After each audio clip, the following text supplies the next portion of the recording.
So let's cover some of these. So I don't need to go through and explain all of the actual criteria for these anxiety disorders. People here are quite familiar with them, right? So the key one for separation anxiety, right, is around separation from who? From attachment figures. So it's not meant to be described of as separation from anyone or from everyone.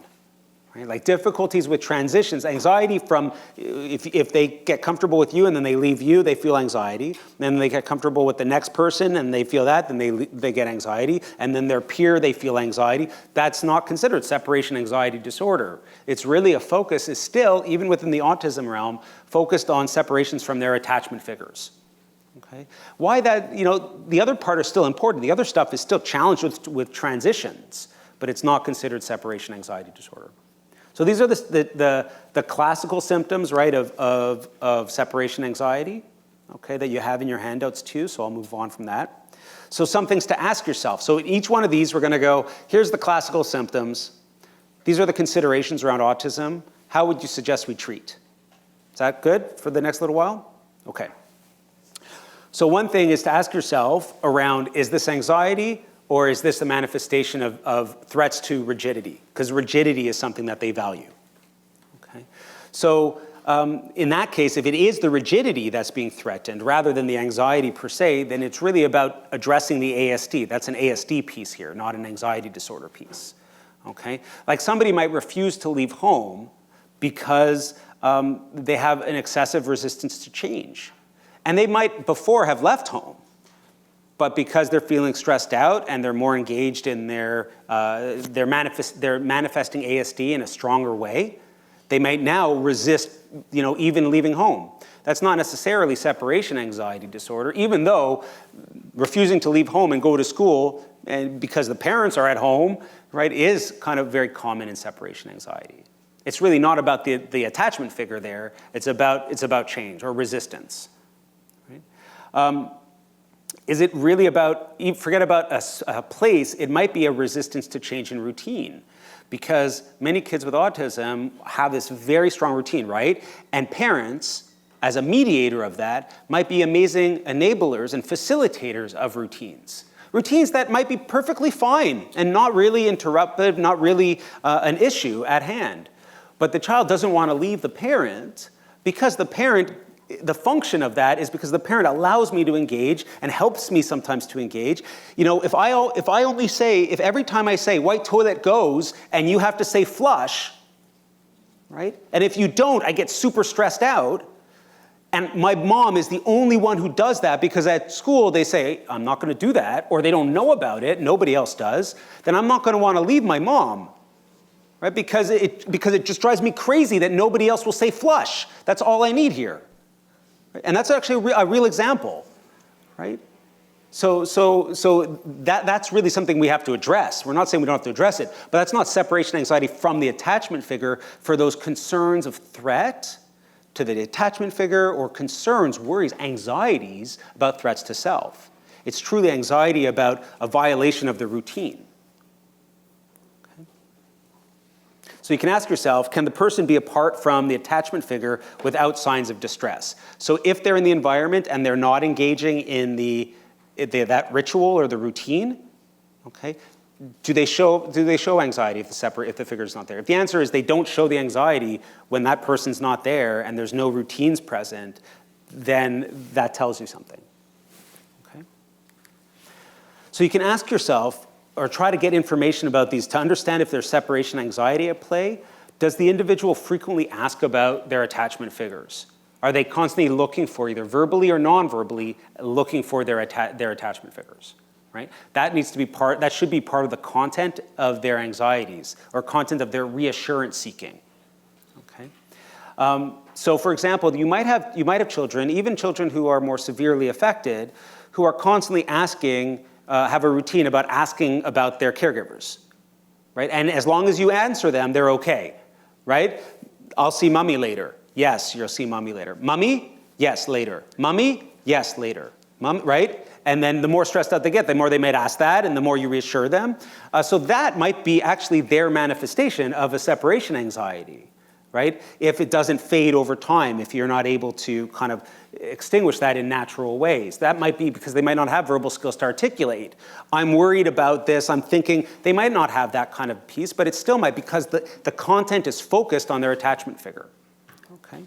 Are they able to stay in their room, in their house, for example, though, if their attachment figure is not in that room?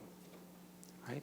In severe cases of attachment, a person would still be asking for their caregiver, attachment to separation anxiety that's related to attachment, they'll still be asking for their caregiver, even if their caregiver is somewhere in the vicinity often, but not close to them. Like if the caregiver says, I'm just going outside for a second, I'll see you soon.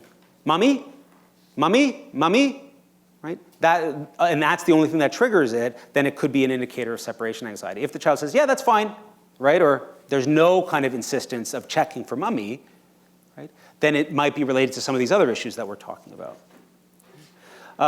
Is there any articulation of fears, of danger to the self or other, right? Or just danger when the attachment figure is not around? That again could be their manifestation of a separation anxiety.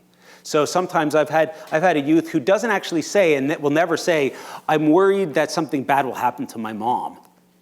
That's when she's not with me.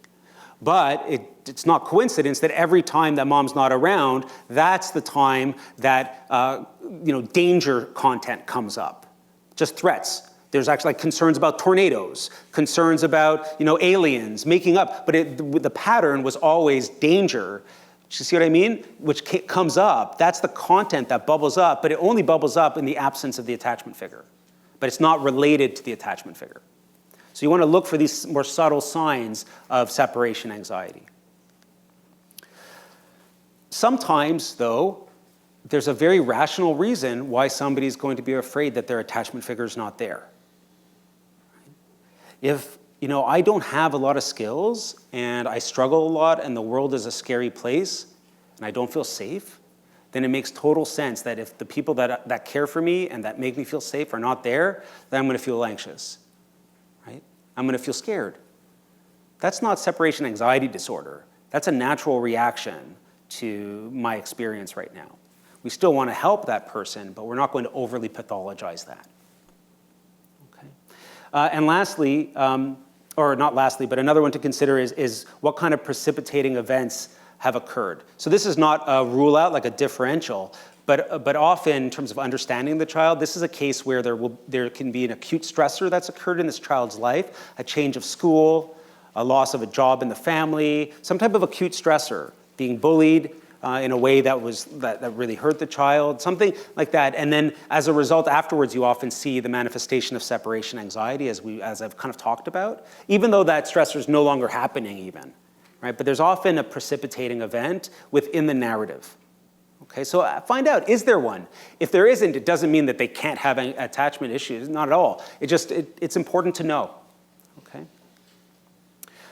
So these are so let's move on from separation anxiety. Let's stop there. So how would you treat separation anxiety? If you did feel like there were separation issues going on here, how would you approach that with a child with autism? Right? Who kept saying, mommy home, mommy home, mommy home? It's like, what would you want to do? Well, how would you want to help that child? You guys have kind of done CBT before and have familiarity either with or without autism. So even if it's not with autism, what would you want to do to help a child who was showing separation anxiety? Right.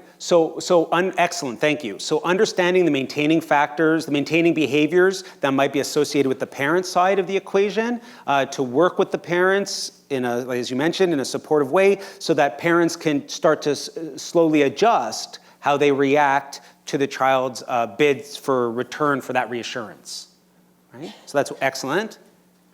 So you're not just working with the child, and you're not just trying to change the child, because there's another very important person that is often part of the equation.